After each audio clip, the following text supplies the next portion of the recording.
بسم اللہ الرحمن الرحیم۔ السلام علیکم ورحمۃ اللہ وبرکاتہ۔ سافٹ ریولوشن یا جس کو سافٹ انقلاب کہہ سکتے ہیں، یہ ایک تدریجی عمل ہے، یعنی جو آہستہ آہستہ ہوتا ہے، اور اس سلو پروسیس کے ذریعے جو کوشش کی جاتی ہے اس کے نتیجہ میں جو تبدیلی یعنی مثبت تبدیلی رونما ہوتی ہے اس کو ہم ایک سافٹ ریولوشن کہہ سکتے ہیں۔ اور یہ جو مثبت تبدیلی کے عمل میں جو سرگرمیاں کی جاتی ہیں وہ پرامن ہوتی ہیں۔ اس سافٹ ریولوشن لانے کے عمل میں پرتشدد یا جارحانہ سرگرمیاں شامل نہیں ہوتی۔ یہ جو سافٹ ریولوشن کا طریقہ کار ہے، دراصل اس میں شعوری، تہذیبی اور سوچ میں تبدیلی لائی جاتی ہے۔ اگر ہم 2003 تا 2006 یعنی 4 سالوں کا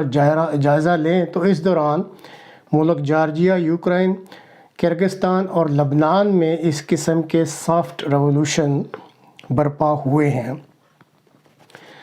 سیلاب سے متاثرہ افراد کے لیے جو دوسری ٹیلی تھون تھی، اس میں ایک خاتون کے سوال کے جواب میں عمران خان صاحب نے بھی اپنی موجودہ جدوجہد کو سافٹ ریولوشن کے لیے جدوجہد کا نام دیا تھا۔ اور اگر 25 مئی کے واقعہ کو ہم مائنس کر دیں اور ان کی ساری جدوجہد کو دیکھیں تو اب تک کی جو سرگرمیاں ہیں ان کے سافٹ انقلاب کے یا سافٹ ریولوشن کے اس بیانیہ کی حمایت کرتی نظر آتی ہیں۔ تاہم 2 روز قبل عمران خان صاحب نے صحافیوں کی ایک ملاقات میں دھمکی دی کہ وہ اب اس سافٹ ریولوشن کی کاوشوں کو خرابات کہہ کر یعنی چھوڑ دینا چاہتے ہیں، اور لانگ مارچ کی کال جو ہے وہ اسی مہینے دے رہے ہیں۔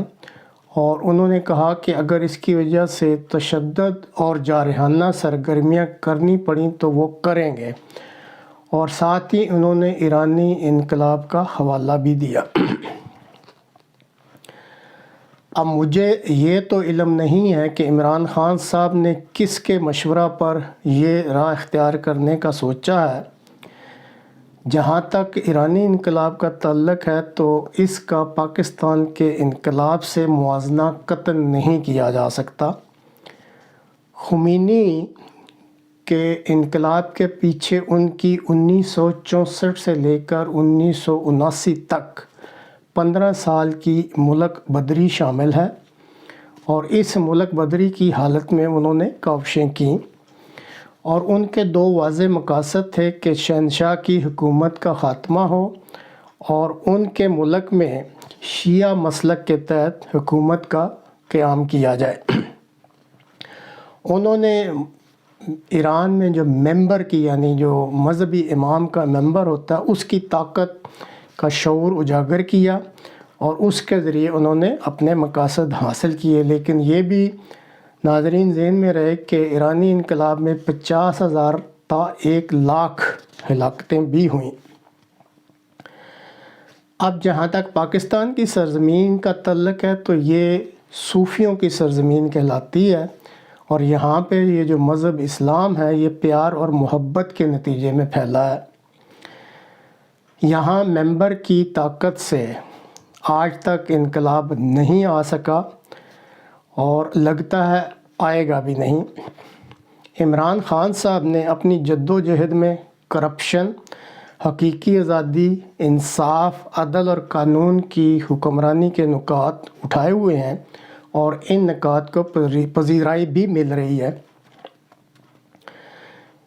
اب وہ ایک ماہرین کی کمیٹی کے ذریعے وہ ان نکات کے علاوہ معاشی وسائل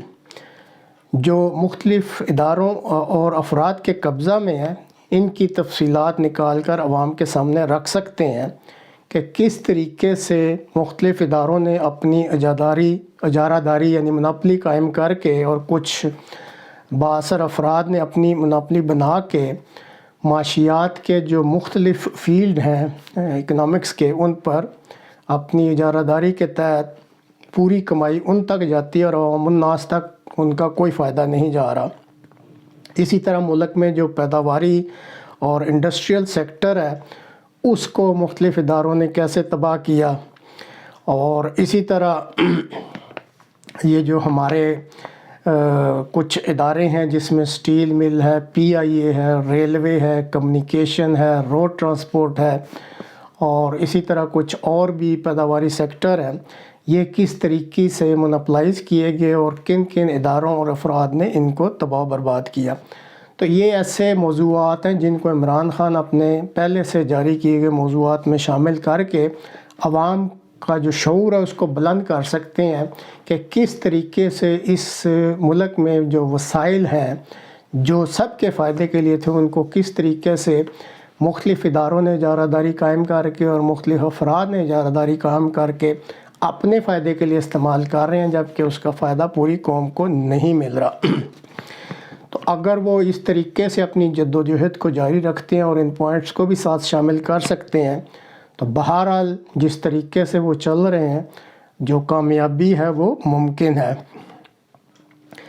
پاکستان میں جو ہے اس کی جو جتنی بھی تاریخ ہے 75 سالہ تاریخ، اس میں کبھی بھی کوئی تشدد یا جارحانہ سرگرمیوں کے ذریعے انقلاب نہیں آیا، اور پاکستان کی جو ہے وہ بیشتر جو آبادی ہے جیسے آپ جانتے ہیں پنجابیوں پر مشتمل ہے، اور پنجابی قوم کے خمیر میں بھی کوئی ایسی چیز نہیں ہے کہ وہ تشدد سرگرمیوں یا جارحانہ سرگرمیوں میں کوئی دلچسپی لیتے ہوں یا کوئی ایکٹیولی پارٹیسپیٹ کرتے ہوں۔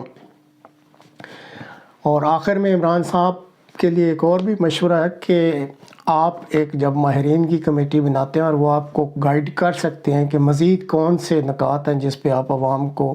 شعور دے سکتے ہیں، تو آج کل میڈیا میں ڈاکٹر معید پیرزادہ صاحب کی شخصیت ایک ایسی نظر آتی ہے جو کہ بڑے ہی مناسب اور موزوں الفاظ میں ان چیزوں کو آپ کے لیے تیار کر سکتے ہیں، اور آپ ان سے مشورہ کر کے اپنے اس پروگرام کو آگے چلیں۔ جارحانہ رائے اپنانے کا یا پرتشدد رائے اپنانے کا کس نے آپ کو مشورہ دیا ہے، یہ آپ کے دوست نہیں لگتے، باقی آپ کی مرضی ہے، پرامن طریقے سے آپ چل رہے ہیں، قوم کا شعور بلند کر رہے ہیں، یہی ایک اچھا طریقہ ہے اور اسی کو جاری رکھیں۔ بہرحال مشورہ دیا آپ کو، باقی آپ نے مشورے پہ عمل کرنا ہے یا نہیں یہ آپ کی مرضی ہے۔